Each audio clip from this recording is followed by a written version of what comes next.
जरा सोचिए, आप समुद्र तल से 5000 मीटर से भी ज्यादा की ऊंचाई पर हैं। हाड़ कंपा देने वाली ठंड है, और हिमालय की इन बर्फीली चोटियों के बीच आपको एक रहस्यमयी झील दिखती है। लेकिन जैसे ही इस झील की बर्फ थोड़ी पिघलती है, पानी के नीचे से कुछ ऐसा नजर आता है जो सच में किसी की भी रूह कंपा दे। सैकड़ों इंसानी कंकाल। है ना एकदम रोंगटे खड़े कर देने वाला मंजर। आज के इस एक्सप्लेनर में हम रूपकुंड झील के इसी खौफनाक रहस्य और प्रकृति की उस ताकत को डिकोड करने वाले हैं जो हमें यह सोचने पर मजबूर कर देती है कि क्या हम सच में प्रकृति के सामने कुछ हैं भी। तो सबसे बड़ा सवाल यही है कि आखिर रूपकुंड झील की उस जमा देने वाली बर्फ में किसके कंकाल दबे हैं। देखिए, साल के ज्यादातर समय तो ये झील पूरी तरह बर्फ की सफेद चादर से ढकी रहती है, लेकिन जुलाई से सितंबर के बीच जब कुछ हफ्तों के लिए बर्फ पिघलती है ना, तब इस उथली हल्के हरे रंग की झील में तैरते हुए सैकड़ों कंकाल दिखाई देते हैं। अब जरा परिप्रेक्ष्य के लिए सोचिए।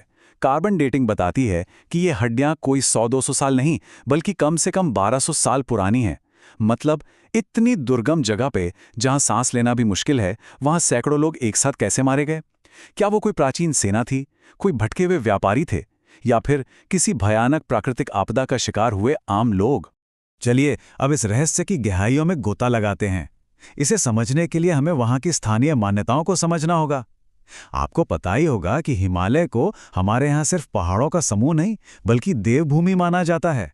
जाने माने पर्वतारोही स्टीफन ऑल्टर अपनी किताब में बताते हैं कि कैसे लोग मानते हैं कि हिमालय के ऊपरी हिस्से इंसानों के लिए बने ही नहीं हैं। वहां जाना देवी देवताओं का अनादर करने जैसा है। अब यहाँ एक बहुत ही अहम आयोजन होता है, राजजात यात्रा। ये कोई आम यात्रा नहीं है। हर 12 साल में होने वाली ये 290 किलोमीटर की बेहद ही मुश्किल तीर्थ यात्रा है, जिसमें लोग हिमालय की पुत्री देवी नंदा को उनके मायके से ससुराल यानी भगवान शिव के पास ले जाते हैं।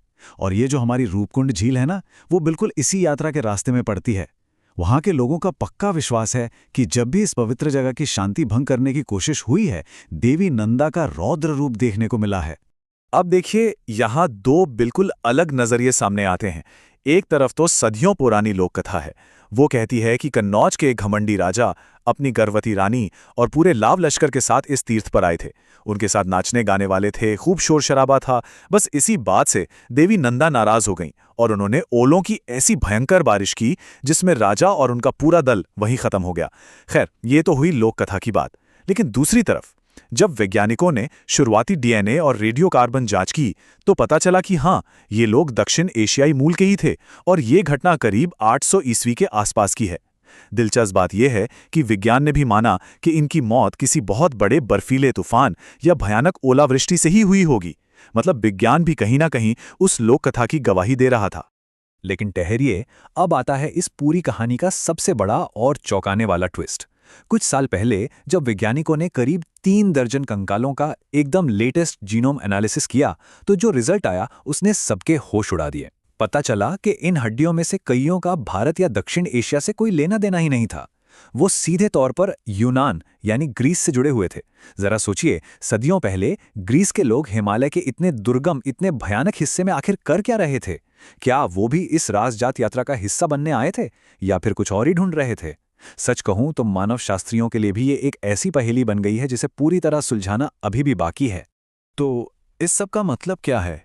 इन कंकालों को अगर हम सिर्फ एक मर्डर मिस्ट्री या रहस्य की तरह देखेंगे, तो शायद हम असल मुद्दे से भटक जाएंगे। जाने माने पर्यावरणविद और चिपको आंदोलन के नेता चंडी प्रसाद भट्ट जी की एक बात मुझे बहुत सटीक लगती है।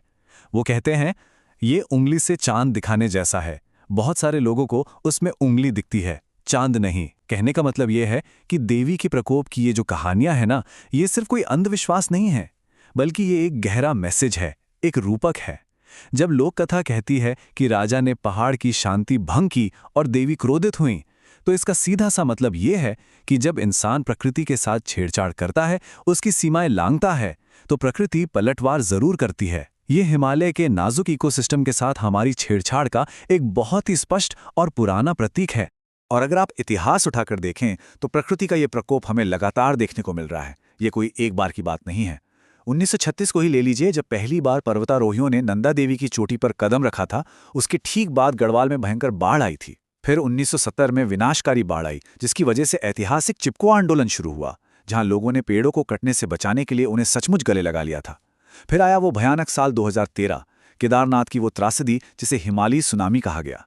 इमारतें, मंदिर, इंसान सब कुछ तिनके की तरह बह गए। और उसके बाद 2021 की ऋषिगंगा त्रासदी। देखिए, हमें यह समझना होगा कि ये पहाड़ लाखों साल पहले टेक्टोनिक प्लेट्स के टकराने से बने हैं। ये जगह बहुत ही नाजुक है, भूकंप प्रवण है। प्रकृति हमें लगातार बार बार चेतावनियां दे रही है। अब इस 200 के आंकड़े को ही देख लीजिए। ये सिर्फ एक नंबर नहीं है, बल्कि एक बहुत ही दर्दनाक हकीकत है। फरवरी 2021 में नंदा देवी से महज 38 किलोमीटर दूर ऋषिगंगा हाइड्रो इलेक्ट्रिक प्रोजेक्ट में अचानक से एक भयानक सैलाब आया और पलक झपकते ही, लिटरली कुछ ही सेकंड्स में, पनबिजली प्लांट की एक निर्माणाधीन सुरंग 200 से ज्यादा लोगों की कब्रगाह बन गई। ग्लेशियर टूटने से इतना मलबा आया कि लोग जिंदा दफन हो गए। स्थिति इतनी खराब थी कि कईयों के शव आज तक नहीं निकाले जा सके हैं, बिल्कुल रूपकुंड के उन 1200 साल पुराने कंकालों की तरह। शायद आज भी उस आधुनिक सुरंग के किसी ठंडे अंधेरे हिस्से में वो लोग जमे हुए हैं। जोशीमठ में जो जमीन धंसने की घटनाएं हो रही है ना, वहां के स्थानीय लोग भी इन्हीं बड़ी पनबिजली परियोजनाओं और सुरंगों को इसका जिम्मेदार मानते हैं। अब इस पूरी स्थिति को समझने के लिए हमें दोनों पहलुओं को बहुत ही निष्पक्ष होकर देखना होगा। एक तरफ है विकास की भारी जरूरत, जैसे कि 12,000 किलोमीटर लंबी चारधाम सड़क परियोजना। इसका मकसद सिर्फ तीर्थ यात्रा को आसान बनाना ही नहीं है, बल्कि देश की सुरक्षा के लिहाज से भी ये बहुत जरूरी है, क्योंकि हमारी सीमाएं सीधे तिब्बत से लगती हैं। लोगों का आर्थिक विकास भी तो जरूरी है। लेकिन दूसरी तरफ है वो बेहद गंभीर पारिस्थितिक चेतावनियां। जियोलॉजिकल सर्वे ऑफ इंडिया और ढेरों एक्सपर्ट्स लगातार ये रिपोर्ट दे रहे हैं कि इस बेल्ट में भारी कंस्ट्रक्शन की वजह से जोशीमठ जैसी जगहों के धंसने और लैंडस्लाइड का खतरा कई गुना बढ़ गया है। तो सच कहूं तो विकास और पर्यावरण संरक्षण, ये दोनों ही अपनी अपनी जगह बिल्कुल सही और बेहद जरूरी तर्क हैं। तो बात फिर वहीं आकर रुक जाती है। रूपकुंड के उस प्राचीन रहस्य से लेकर आज के जोशीमठ की दरकती जमीन तक, ये पूरी कहानी हमारे सामने एक बहुत बड़ा सवाल खड़ा करती है। हम इन पहाड़ों में रहने वाले लोगों की आर्थिक ज़रूरतों और देश की सुरक्षा को कैसे पूरा करें, वो भी हिमालय के उस नाजुक देवभूमि वाले स्वरूप को नुकसान पहुंचाए बिना। ये संतुलन आखिर कैसे बनेगा?